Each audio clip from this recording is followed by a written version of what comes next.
I was accused of lying about a child speaking. So I played the recording at her mom's party. So I run an in-home daycare. Nothing fancy. Just a small, cozy space with a few shelves of picture books, a toy chest that creaks when it opens, and enough juice boxes to power a small army of toddlers. I started this place because I love kids. I've got two of my own, both on the spectrum, so I understand firsthand how wildly different every child can be.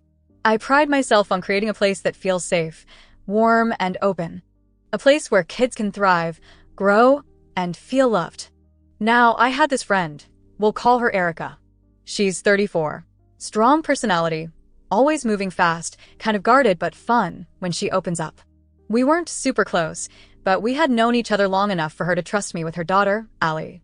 Allie was 3. Quiet, sweet, with those big round eyes that seemed to see everything but never quite give anything away.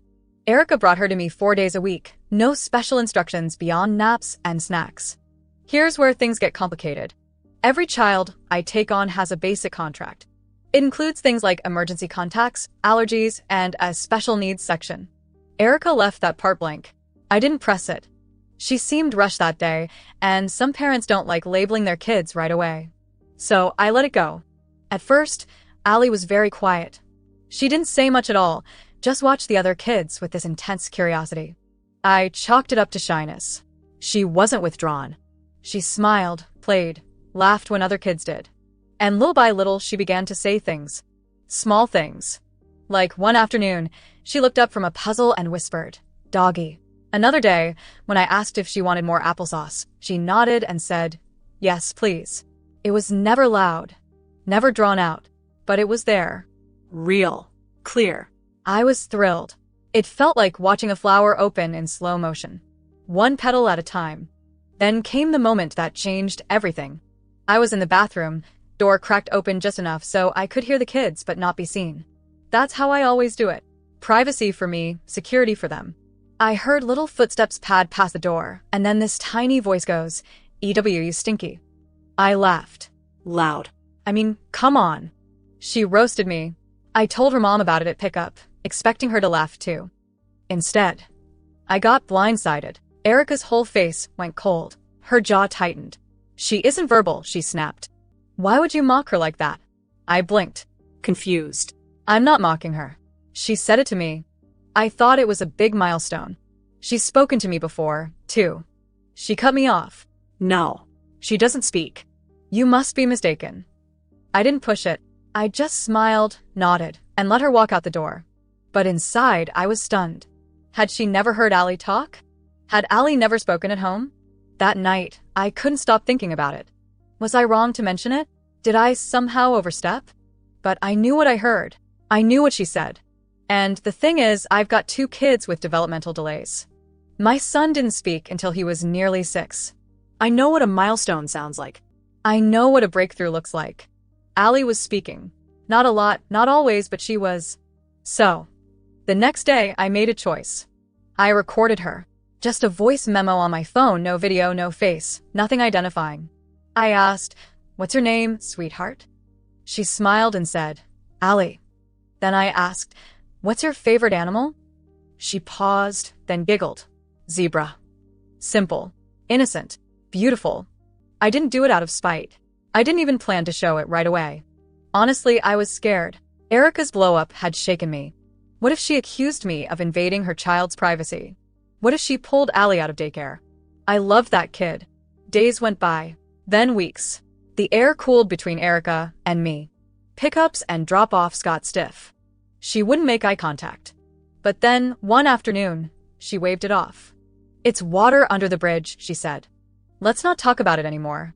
She even invited me to her other daughter's birthday party. I was relieved. Maybe we were moving forward. I was just happy Allie was staying. Then came the party. It was your typical backyard bash. Balloons, folding chairs, cheap pizza, kids screaming. I was chatting with one of the women near the drink table. She was laughing as I shared some funny daycare stories. And without thinking, I brought up Allie. I said, "She's so clever. The other day we were reading this animal book and she said, 'That's a silly zebra,' and pointed to the picture."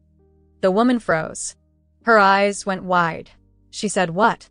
I blinked. She said, "That's a silly zebra." It was adorable. Suddenly, her voice rose. She is nonverbal. Why are you lying? It hit me like a brick. This woman was Erica's sister. Heads turned. Conversation stopped. Erica stormed over. Are you serious right now? She yelled. They both started shouting, calling me a liar, accusing me of making fun of Allie, of trying to embarrass their family. I was stunned, frozen. I tried to explain, but my voice barely came out. People were staring. I could feel my heart slamming in my chest. My skin burned. I didn't want to fight. I didn't want to make a scene.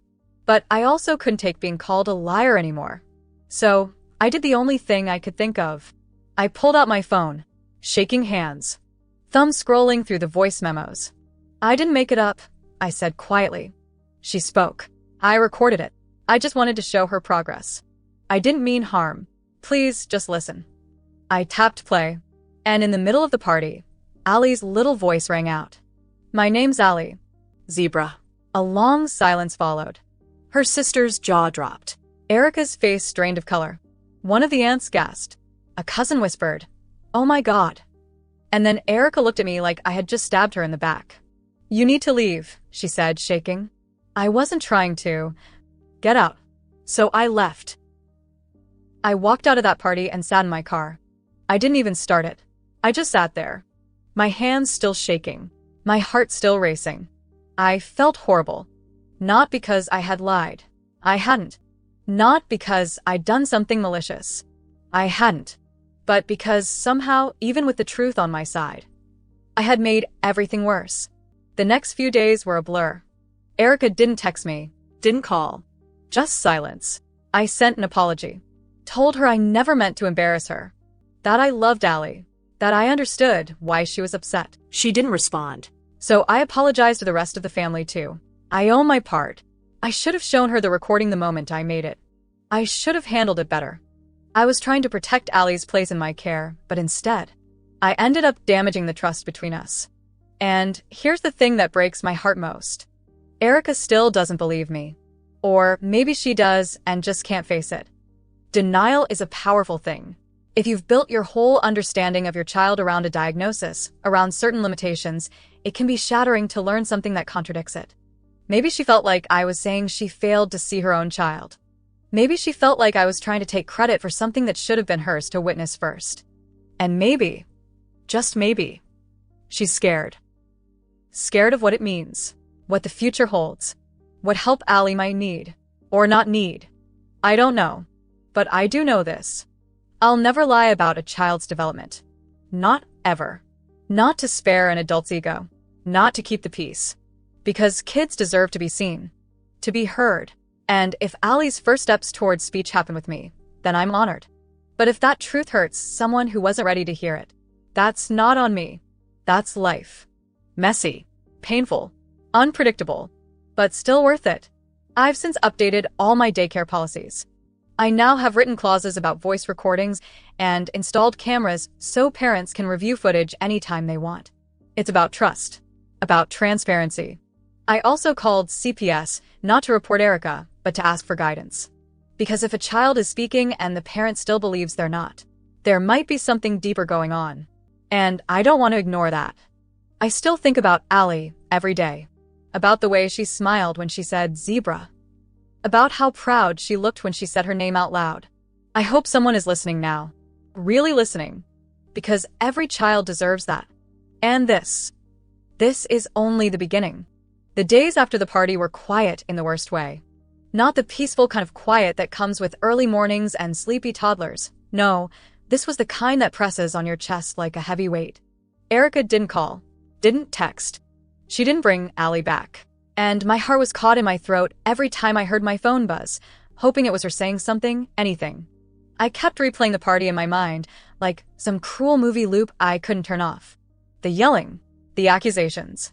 That frozen moment of silence after I played the recording. And then the fury in Erica's eyes when she told me to leave. I wasn't just embarrassed. I was devastated. I loved Allie. I loved having her in my home. I'd watched her grow, open up, take small brave steps toward language. Those were real moments. They mattered. Not just to me, but to her. And now it felt like all of it had vanished in a puff of smoke, replaced by this tense silence and a wall between us I didn't know how to climb. I spent that first weekend doing what I always do when I'm overwhelmed. I cleaned. I rearranged the reading corner, sanitized every toy, replaced the sensory bin fillers, and rewrote the weekly snack plan. Anything to keep my hands busy while my heart sat raw in my chest. By Monday morning, it was clear she wasn't bringing Allie back. No message.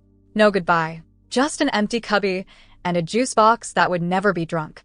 It hurt, more than I expected it to. I sat on my living room couch during nap time and cried. Not a little misty-eyed moment. A real, deep, ugly cry. Because it wasn't just about a daycare slot being empty. It was about losing a little girl who had become a bright part of my everyday. A little voice that I fought to prove existed. And now might go unheard again. I thought about the recording. Whether I had truly crossed a line. I hadn't done it with malicious intent, but that didn't mean it hadn't caused harm. I reread the daycare policies and realized they didn't say anything about audio recordings. That was on me. So I made changes. I updated all the contracts, added a section about audio and video recording. Parents would have access to camera footage. Transparency, clarity, safety for the kids, for the parents, and for me. It was something I should have done from the beginning. Still, that didn't fix what had happened. A few days later, I worked up the courage to call CPS, not to report Erica, but to ask for advice. I explained everything. Allie's behavior, her speech, the way Erica refused to believe she'd spoken. I asked them if it was something they'd want to look into. They were gentle, asked questions, took notes, promised to keep the situation in mind, but said without signs of abuse or neglect, it wasn't a matter for intervention. Still, they thanked me, said I did the right thing by calling.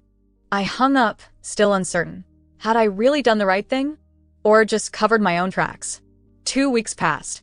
Then, out of the blue, I got a message from Erica. We need to talk. My heart skipped. I invited her over after daycare hours. Cleaned the space. Lit a calming candle. My hands were shaking as I waited for her knock. When she came in, she didn't say hello. She just stood in the doorway, arms crossed, face unreadable. I've been thinking, she said. I nodded. Me too. You embarrassed me in front of my entire family. I swallowed. I know. I'm sorry. That wasn't my intention. She sat down across from me. You recorded my child without asking. I did. I admitted. I shouldn't have done it without telling you. I wanted to show you what I'd seen. What I'd heard. She looked away. Do you have any idea what it's like to believe your child might never speak?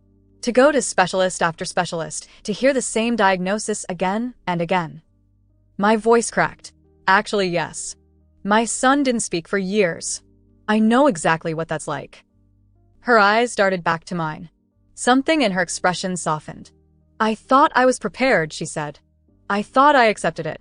But hearing her voice, like that, it felt like someone pulled the rug out from under me. I nodded. I didn't mean to take that moment from you. I was just so excited. She'd made progress. Real progress. She exhaled slowly. I listened to it. Again and again. And I realized, maybe I didn't want to believe it at first because it made me feel like I'd failed her. Like I hadn't seen it. You didn't fail her, I said gently. None of us sees everything, especially when we're in survival mode. Tears welled up in her eyes. She quickly blinked them away. She talks at home now, she said. Not all the time, but more than before. She told her sister she wanted juice the other day. It was one word, but it was clear. I smiled, a tear slipping down my own cheek. That's amazing. I don't know what changed, Erica said.